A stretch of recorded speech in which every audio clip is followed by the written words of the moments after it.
first and foremost, if you can't see this, there's a board up here with, actually it's my cell phone number, because there's going to be a section coming up in a few minutes where we'll have a live Q&A session with the panel, if you will, up here, the three of us.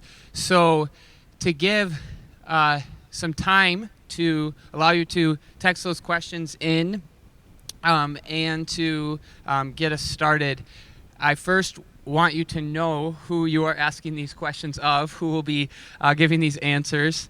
And so I'm Jay, I'm the Children, Youth, and Family Minister here, and this is... We can take off our masks now, right? Yes. Okay. Hi, I'm Lily.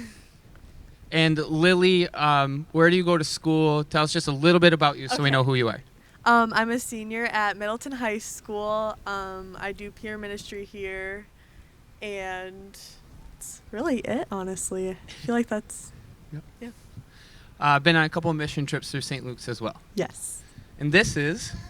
Hey, I'm Liz Woods. I'm mom of 3. Izzy ran today, and she's in youth group, and then we have Alex, who's in 6th grade, but doing soccer today, and then we have a little guy, Christian, who's in the back of the car. And I am a child and adolescent psychiatrist at Meriter Inpatient Hospital.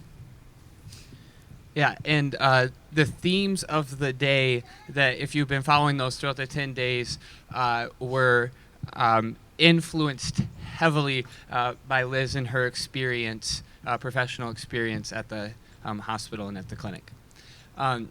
So to get us started here, first and foremost, I just want to say thank you.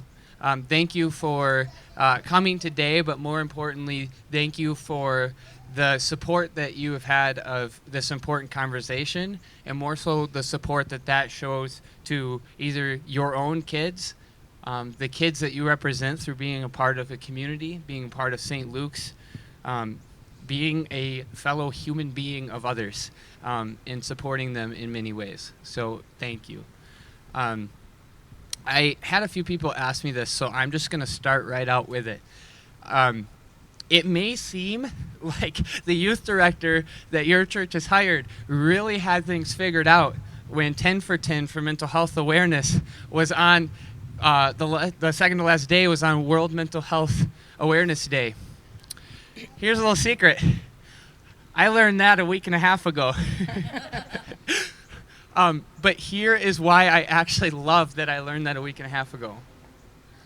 Because this conversation is so important that no matter when we have it or how we have it, it always matters. And it's always worth it. And sometimes it's worth it so much that it lines up to something that's happening globally. And that's awesome. But even in that moment when it's not that really, really big push, we'll hear about this in a little bit, probably throwing questions. Even when it's not that really, really big push, even in everyday life, the conversation still matters, doesn't it? And so I pray, if you saw on the advertisement, I couldn't come up with a cool name, so I called this the Start Finish Line program. And I started thinking about it. The reality is that this isn't 100 miles. Like, I'm not going to lie right now, like, that's kind of cool, but really that's not what it's about. That finished, but we're starting now.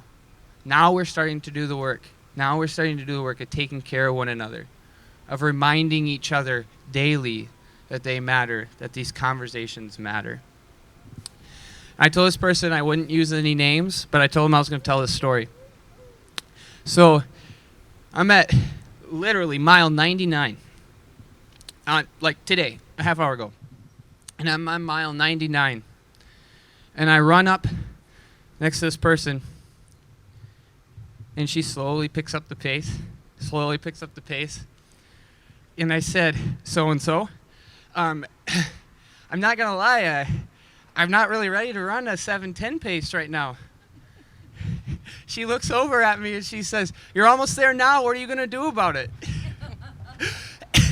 And I said, "You know it. I'm going to run it." That got me thinking about these conversations and about mental health. There's times in our life, you've seen in the videos, where someone said, "I had to learn to advocate for myself to do this. I had to learn this." But here's a step that I think we really need to remember. Not all the time are we handed circumstances where we can say, I need to do this. There's times when we're handed circumstances on something that's starting to feel really hard for someone to say, I'm going to push you a little bit because I know you can do it. We're almost there. What are we going to do about it? We're going to finish it together. There's moments in your life where taking that next step to care for yourself or care for someone else isn't going to be able to happen just on your own. And that's why we need to have each other. That's why we're all in this together. That's why when I'm learning along these runs that ERs and mental health facilities are filling beyond even their doubled capacity throughout COVID, we get up in the morning, we run 10 miles, we do our 10,000 steps, we do our 10 minutes of prayer, whatever it was for the 10 days. We learn a little more, and now we get up tomorrow morning on day 11, and we do it again, and we have another conversation, and we check in with each other. So thank you so much for being here. Thank you for accepting this challenge, or at least maybe hearing this challenge this morning as we do that. Obviously, most of this stuff has been very focused on the mental health, but one thing that we have here at St. Luke's is we get to remember that not just do we have each other through Christ. So let's take a moment in prayer, and then Jeff will lead us in a song. Let's pray. God, thank you for this time together. Thank you for bringing meaning and purpose into our life, to have these important conversations, to know we're never alone, to know that you look at us when we feel the best and we feel the worst, and you say the same phrase, you are my beloved child, and you are enough. We thank you for that. We love you. Thank you for loving us in the middle of the highs and the lows. May you bless these conversations as we spend this little time together, and continue to help us care for one another and know that you are always with us. Amen. Just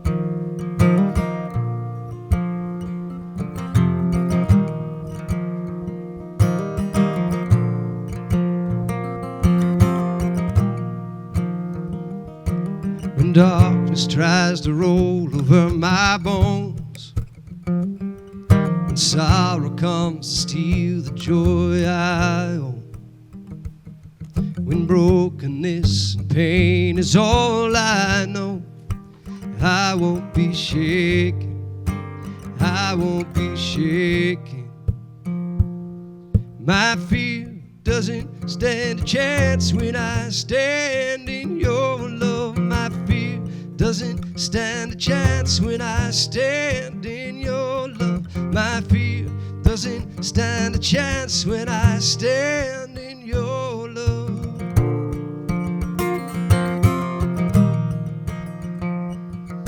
Shame no longer has a place to hide. I am not a captive to the lies. I'm not afraid to leave my past behind. I won't be shaken, I won't be shaken. My fear doesn't stand a chance when I stand in your love. My fear doesn't stand a chance when I stand in your love. My fear doesn't stand a chance when I stand in your love.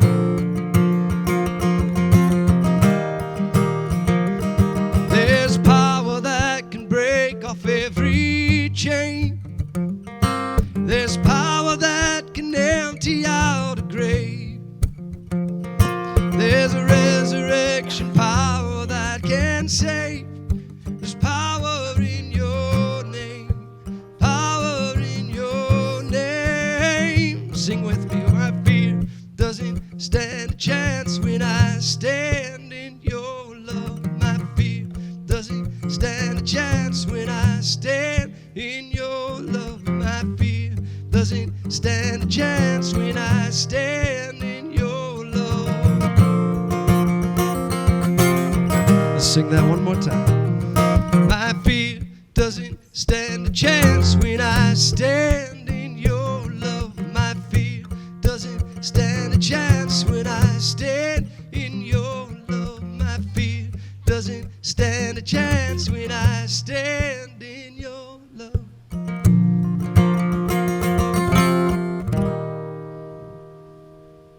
Amen.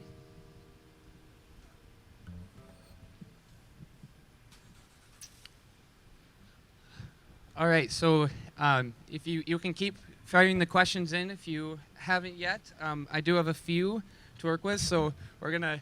I prepped Lily on one real quick, but all three of us are receiving these at the same time, so you're gonna get this live and in real time here. So there's a question that said, what are some signs for someone considered harming themselves? And I wanted to start this, and Liz and I have had this conversation once too. There was a time in right at the beginning of youth ministry where I thought okay, don't lead too many conversations that are going to talk about the deep things, because I would hate to if they weren't thinking about it, bring it up, and now they're thinking about it. I've realized now that it's because we're not talking about them that we feel so alone that we go into this stuff. So you saw me doing the song. I leaned over to Lily. I said, "Hey, can I push you a little into this conversation?" And she said, "Yeah, go for it." Lily and I, some of you may have seen a little news segment where Lily shared part of her story.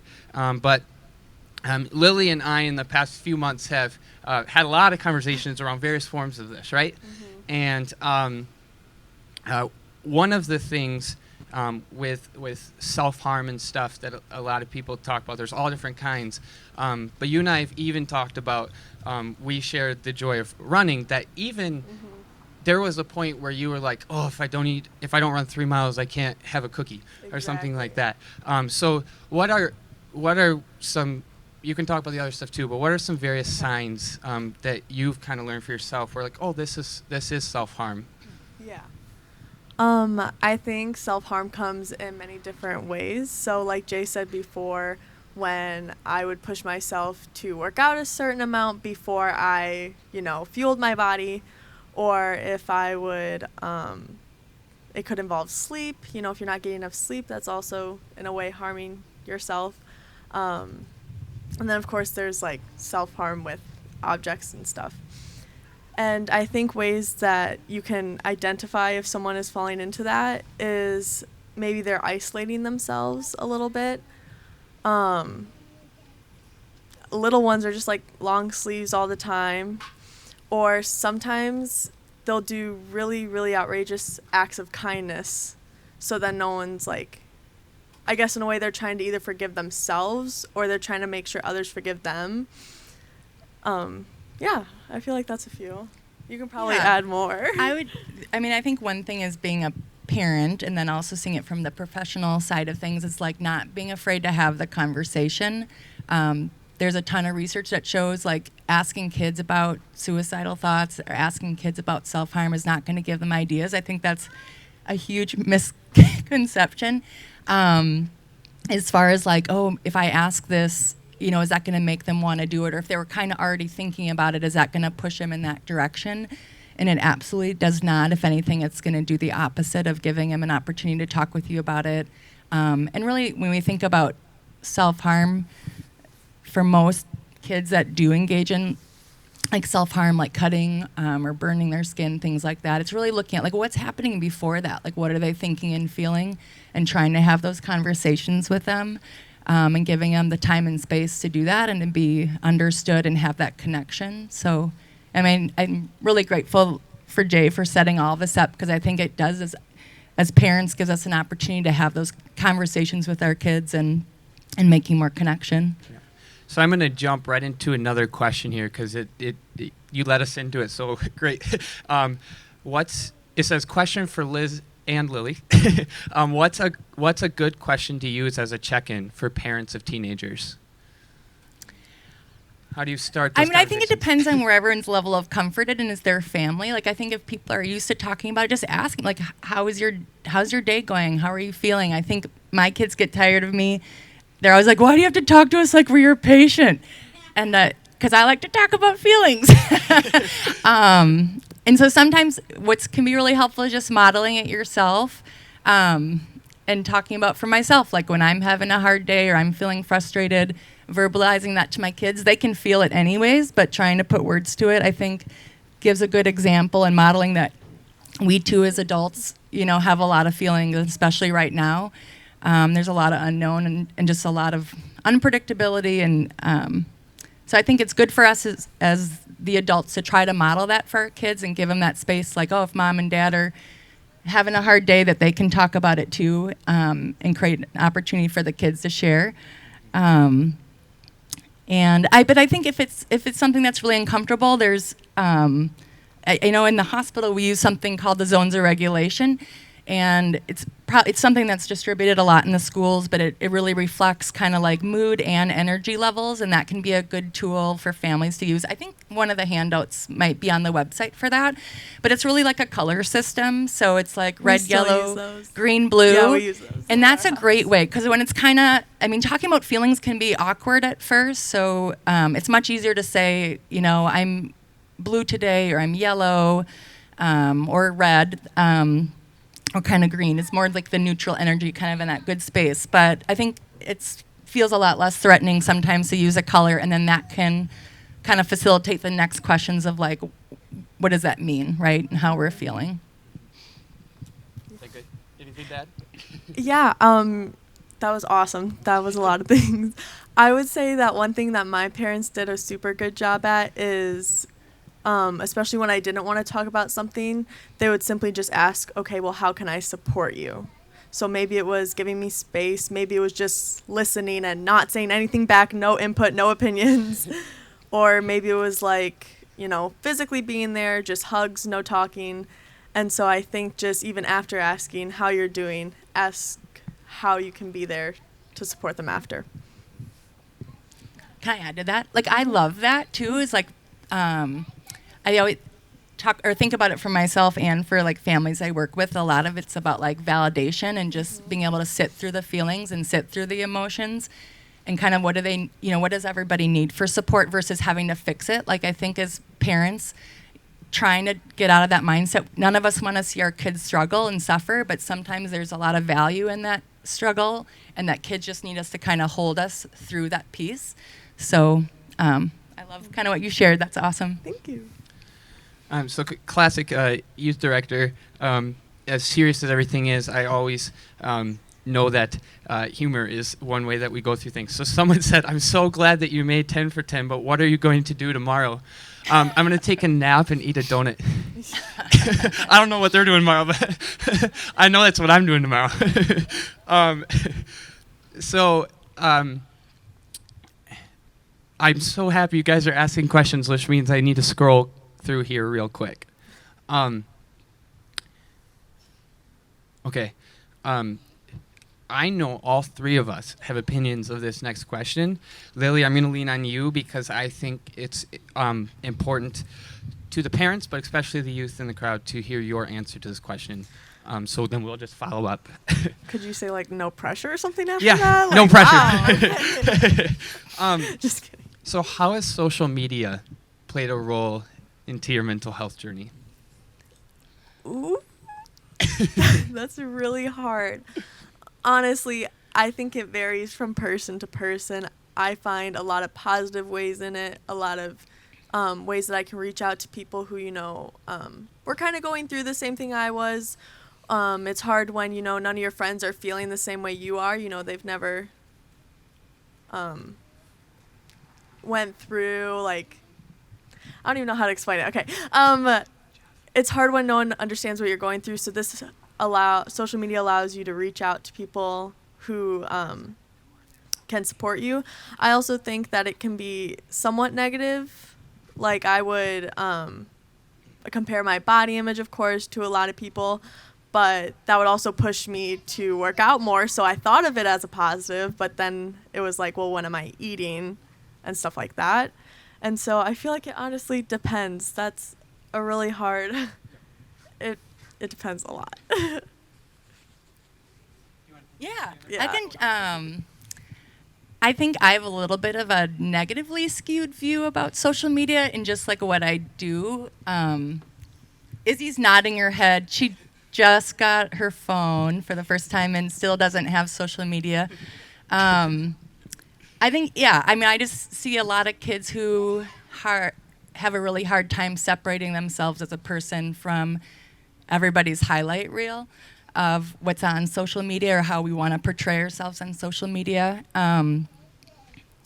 So that part I think is hard. I even know for myself personally, like, I don't use social media because I think it's hard for me to separate that. So I think there is a bit of that individual piece. There can be some really positive things. And I think it's being able to kind of have an honest conversation with yourself and sometimes with parents, like, how am I being affected by this? And just being aware of, like, the positives and the negatives. There's some great things about it, but... Yeah. So I'm gonna jump in on this one too. Quick from a personal standpoint, and then from a kind of youth ministry standpoint.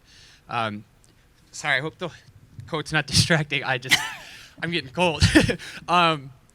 So from a personal standpoint, I think for myself, there was a stage in life where we were going through some things. It's not a secret to anybody in this parking lot that we met our kids through adoption, and there was a journey that led towards that, a journey that had some pain, some questioning, some self-worth questions. And to see, as Liz related it to, a highlight reel of everybody that I went to high school with in their, in my eyes, perfect life, that had its side effects. And then there's the side of I reach out to 90% of the youth that I work with because social media exists. Half my interactions are like just a picture that says, "Hey, love yourself today," and so there's that mix of it. But I do think there's and I have permission with no names again, but there was once where someone told me that they had to go home and check their TikTok because if they didn't hit the certain number of likes, they were going to delete it. And so I think to Lily's point, it's different for everybody.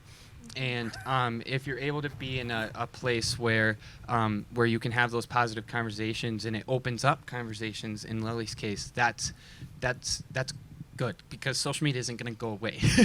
So that part's good. But the side of when it starts to balance your self-worth and your meaning in the world, I think that's where we got to have some tough and meaningful conversations. Yeah, I feel like you have to have a good relationship with social media for it to be used in a positive way.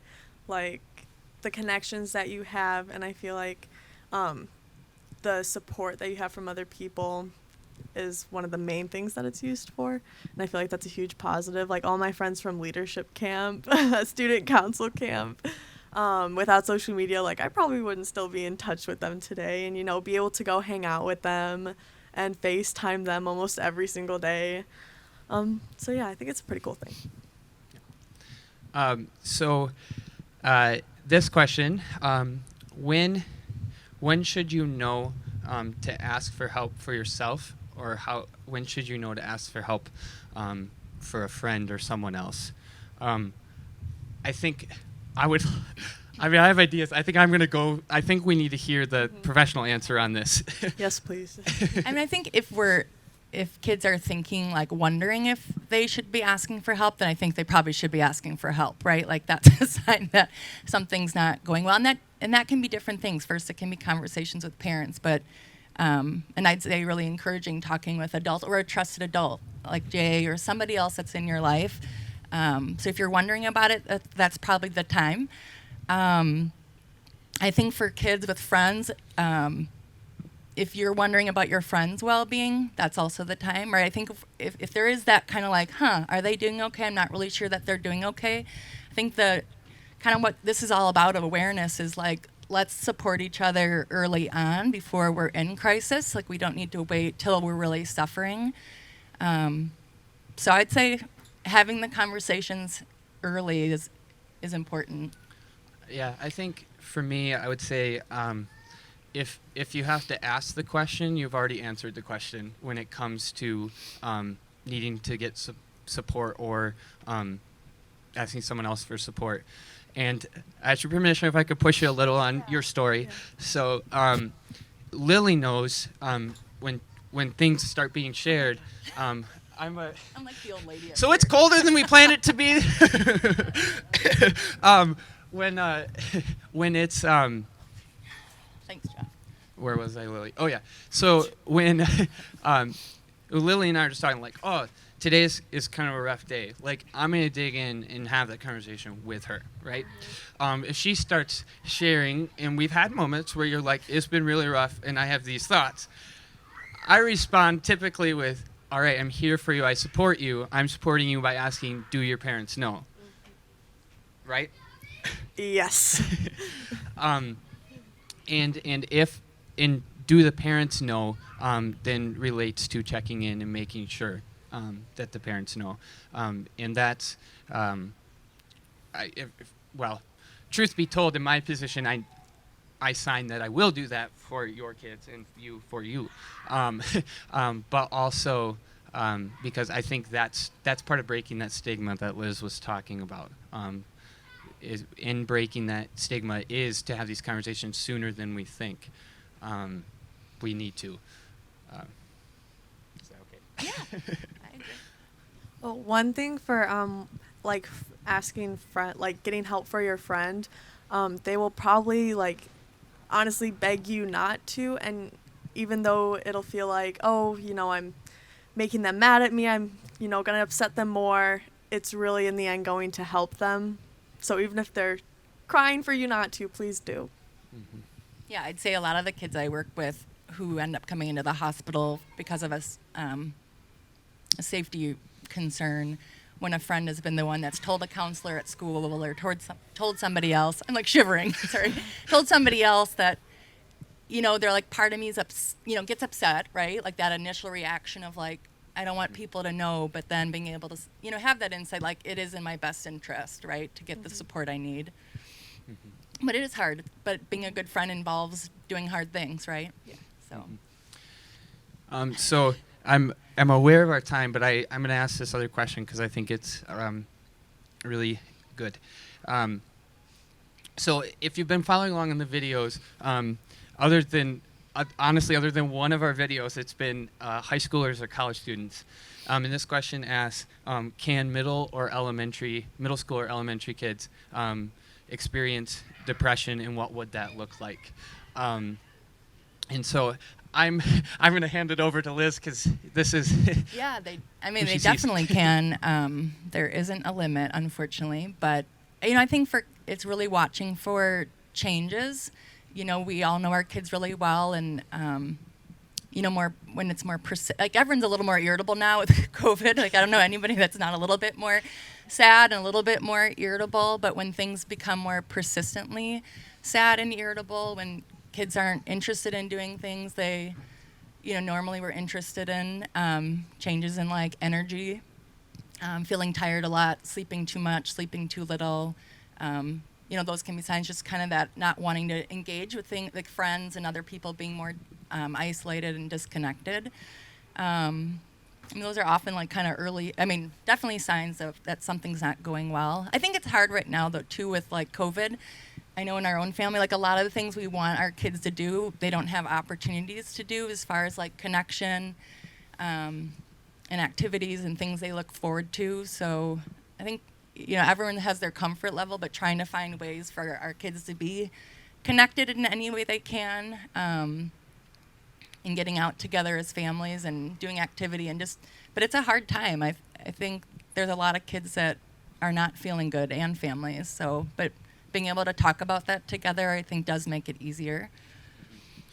Yeah, I think from a non-clinical and just working with youth perspective, I would say this question is probably one of the big drivers to what made me come up with this crazy idea, I guess, is because I think there was one point in my life where when I saw mental health, I thought, oh, that's someone harming themselves, suicidal thoughts, and like severe depression or that suicidal attempt, right? Like that's mental health. And in realizing that mental health might be that phone call with someone and realizing that their tone is different. And knowing that it's okay to take that next step to say, hey, our phone call felt a little different yesterday. That might be how this shows up. Honestly, that might be how it shows up between one of the conversations one of us might have next week. But that also might be how it shows up after the 15th day of online school in second grade, right? Or whatever grade, even as a parent in that case, right? Like in knowing that even if it's, yep, this is just a hard day, but acknowledging and talking through a hard day as a hard day and talking about that means it won't become a hard week and a hard, or, become that grounding point. That because we talked about it, because we hit this conversation right on, we can name it what it is. I don't know. Does that make sense? So, again, like I said, I'm really I want to be aware of time here. Get you all to either your lunch or football games. But Lily, is there anything else you would want to share? I know you've been on a few of the videos and stuff too, but is there anything else you would want people Okay, to this know? just popped into my head when I was thinking back to one of the questions I was asked earlier. One of the things for parents or just anyone who's looking to support someone, make sure that you validate their feelings. People, I've heard a lot of people with depression have this same story where, it's, oh, but you have a pretty good life. Like, why are you sad? It's like, well, I couldn't tell you. And so just make sure that you're validating their feelings and then you're there to support them. But yeah, I just think that this is an awesome way that Jay chose to do mental health awareness, and I am so, so honored that I got to come along and help. That's it. I'm going to go to Liz so I don't get emotional. I would just encourage everyone to keep sharing, keep talking with their kids, finding ways to connect and make meaningful moments out of a really hard time, especially. I'm also just grateful for Jay for bringing these conversations up and giving us an opportunity to connect with each other. Yeah, so in closing with that, I read something the other day that said, and I'm going to have to paraphrase it because I didn't save it, but it said, when you enter into something with a preconceived notion of the outcome, you're entering into an argument. When you enter into something to learn and know what each other feels, you're entering into a conversation. And that we can relate that pretty much to all things 2020, correct? Mm-hmm.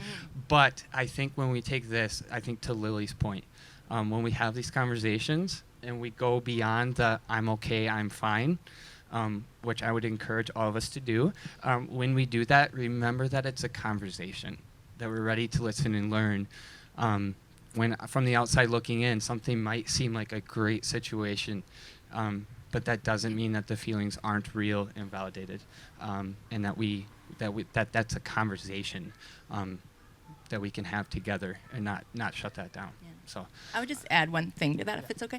Like, as far as the idea, like, mental health is an illness. I mean, like, mental health, but like mental illness, as far as depression, anxiety, a lot of other disorders, but like they're illnesses that are medical and well studied. And if our kids had asthma or cancer or something else, we wouldn't be like, oh, we're just gonna hold off on that and see how it turns out, right? Like, we definitely would get our kids the support they need, or adults, get ourselves the support. So also that, there's a lot of stigma still. I think there is improvement, but giving ourselves the compassion of like, I need to take care of myself.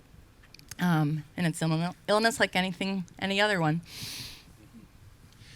And so, because both of these know this, everybody knows this, to get the final word real quick, I guess the final thing I'll say is, this text wasn't necessarily a question, but I think it does bring up something. Also know kids, you know, I'm always talking to the youth of like advocating for you. Also know that your parents are trying to figure this out too, and they don't always know what's going on, and they might be having their own feelings.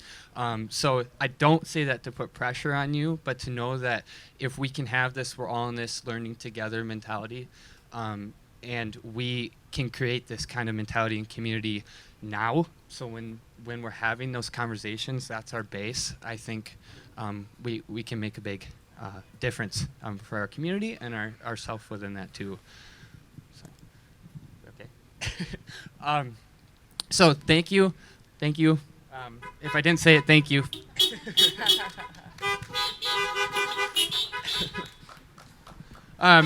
Yeah. So if final thing I'll say is, if anybody wants to go for a run tomorrow, do not call me.